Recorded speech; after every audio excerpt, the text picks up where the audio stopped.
I don't know about you guys, but I have an interesting opinion about marijuana, about weed, pot, THC, ganja, Mary Jane, marijuana, whatever you want to call it. I have an interesting opinion.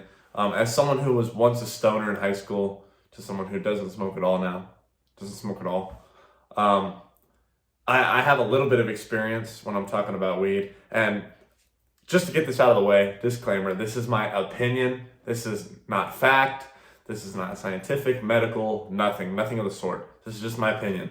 So take it with a grain of salt. Don't come back in the future and use this against me. Don't use it to, weigh against my other opinions. It's just, we're talking about weed today, marijuana, my opinions.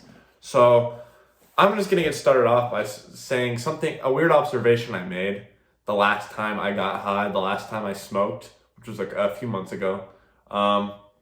This observation I made was that when you get high, or at least when I get high, I feel like I'm in a TV show. Like if you've ever seen Good Burger, I feel like I'm in Good Burger playing a character or like playing a third person of the narrator or whatever. It's the weirdest feeling. It's like I'm in an alternate reality that's just like this reality, right? Not some crazy, no, it's this reality.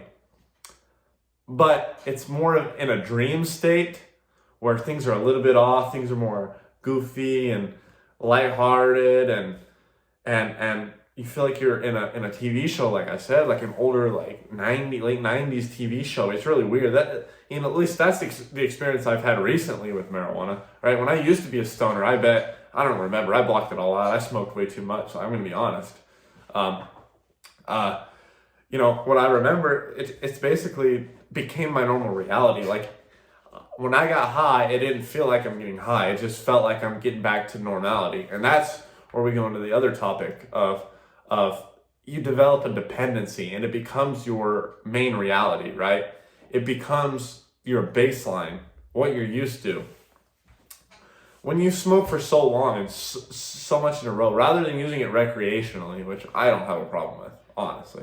If you use it like people use alcohol, like on the weekends sometimes or on special occasions, I don't have a problem with that.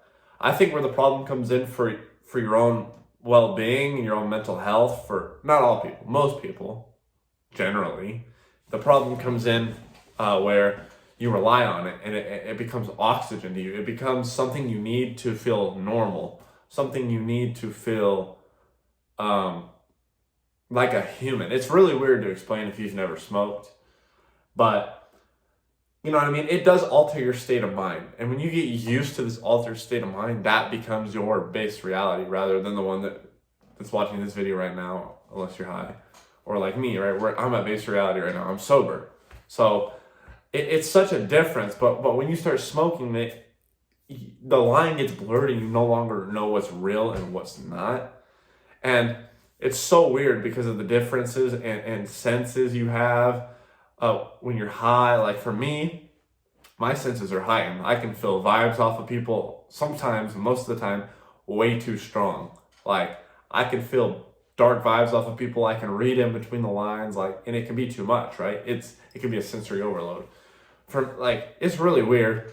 For me, nowadays at least, whatever, I don't really smoke, like I said, at all. But like on the occasion, like a few months ago or whatever, dumb idea and I fucking end up smoking or something, it's sort of psychedelic. And the next day it leaves me in a state of psychosis. Like I exhibit all the, not to self-diagnose, but I exhibit all the symptoms besides the suicidal thoughts, besides the hallucinations and hearing voices. Every other one you can look up, I experience for the most part, right? And I'm definitely I definitely go through episodes of psychosis after I smoke weed, which is really weird.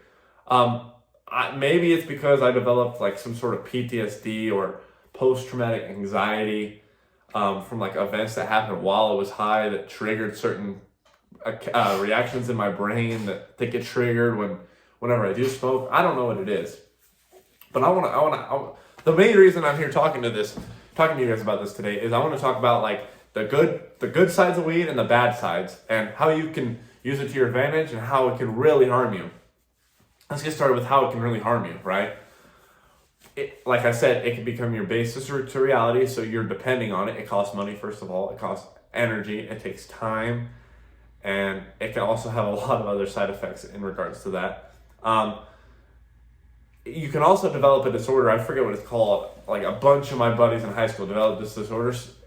If you eat while you're not high or something, you throw up. I'm trying to remember. Or like when you eat it all. Yeah, I think it's when you eat and you're not like high, you throw it all up. It's weird. I forget what it is. So you can develop a physical dependency on the drug, on the substance, right? It is a drug, on the substance, whatever. Let's call it how it is. You know what I mean? Mental, you can develop mental dependency, spiritual and physical.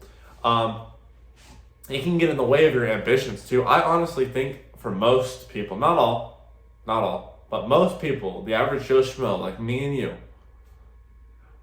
it can make you lazy. It can take away your ambition and make you satisfied, right? It makes you high. It gives you that high and brain chemical, right? So now, you know what I mean? Now, that's your baseline, right? Like you get used to it, right? You don't have a reward system. You have nothing to strive for because you're already at that level, right? It sets that meter for you high. And you no longer have the ambition to strive for anything. You don't have that get up and go. You're dissatisfied is what I meant to get. My fucking train of thought just disappeared for a minute. But yes. It honestly made me lose ambition. I thought I had ambition because I was high or because I developed new ambitions in my process of being high. But no, on a baseline level, yes, I think it does destroy your ambition for most people. So let's talk about some positives though. It's not all negative. Positive. It's a break from reality. Yes, this could be good. This is why most people pick it up as a hobby and then a lifestyle, because it is a break from reality. It is a break from your current state of existence where you might be depressed, anxious, OCD, you might be dealing with PTSD, you might be dealing with a whole slur of things, and it's a break, an escape. Like I said, it brings you into an alternate reality in a sense. This could be a good thing if used in moderation. Again, if you use it too much and you get dependent on it, then it's no longer a break, it's just your normal, and you start living your shitty life inside of your high life. It's, you know what I'm talking about? Like if that makes any sense, let me know in the comments below.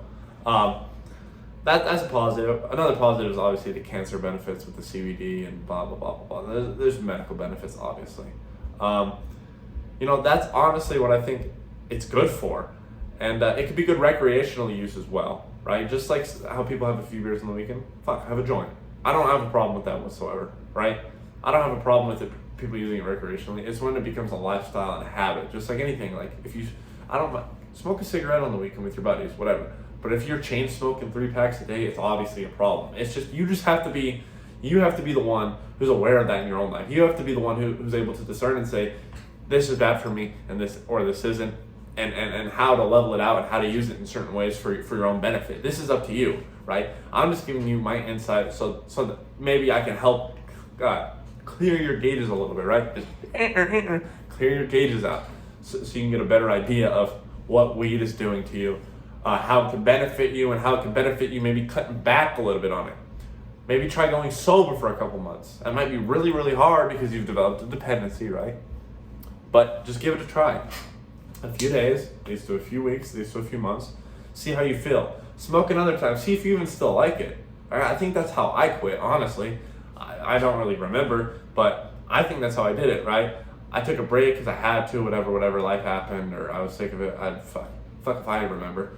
That's a short-term memory loss from the weed for me. But anyway, and I picked it back up. I smoked again. I was like, holy shit, I hated that. That like it caused PTSD, it caused anxiety, it caused paranoia. Like it was bad. I don't know what it was. I don't really want to find out anymore because I don't want to experience that anymore. That phase of my life is over. But I have nothing wrong with people using, like I said. This is just a guide so you can have a little more discernment for your own life. This kind of has nothing to do with any of my other videos. But it's just an opinion I have, and weed is related to spiritual and mental health and physical health because, it's a big part of most Americans and most worldwide people's lives nowadays as well. So I hope you guys enjoyed. If you're interested in joining our community where we talk about stuff other than weed, where we share our thoughts and we talk to each other, and we're just trying to build a big community. If you're interested, go check out the link in the description. The details will be in there. You can just check it out. See if it interests you, right?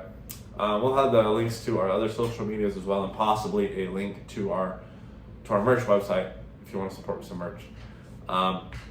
Yeah, go ahead and share this video with some friends that you know are potheads, stoners, whatever you want to call them. I was once a stoner, so I got the right to say that. Yeah, until tomorrow, Vex family, much love.